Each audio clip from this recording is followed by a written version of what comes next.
அனைவருக்கும் வணக்கம். ஈரோடு கிழக்கு தொகுதி தேர்தலில் தமிழ் தேசியமாக இல்லை திருட்டு திராவிடமானு நின்னாங்க களத்தில். பெரியார் பற்றி பேசினா ஓட்டு விழுவாதுன்னு சொன்னாங்க. அதை பெரியார் பற்றி பேசுறதுனால ஈரோடு மக்கள் நான் தமிழர் கட்சி சீமானை ஏற்றுக்கொண்டாங்க பெரியார் பற்றி பேசுகிறது. அதனால் எக்ஸ்ட்ரா 14,151 ஓட்டு விழுந்திருக்கு.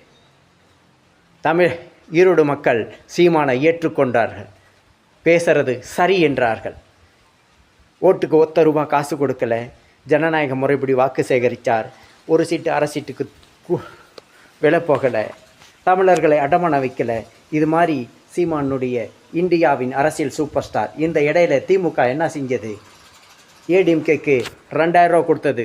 நோட்டாக்கு போட்டாலும் போடுங்க, ஆனால் நான் தமிழருக்கு போடக்கூடாதுன்னு தமிழக வெற்றி கழகம் திமுகவோட சேர்ந்து வாக்கு சேகரித்தது. நான் தமிழர் கட்சிக்கு போடாதீங்கன்னு சொல்லிட்டு கள்ள ஓட்டு எல்லா இடத்துலையும்.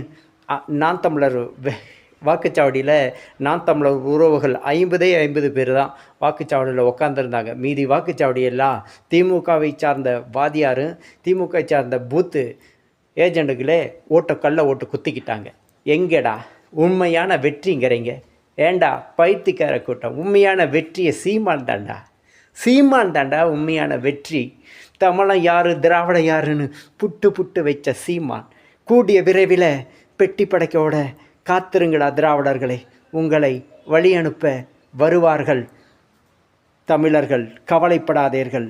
வெல்லப்போறான் தமிழ் தேசியம்.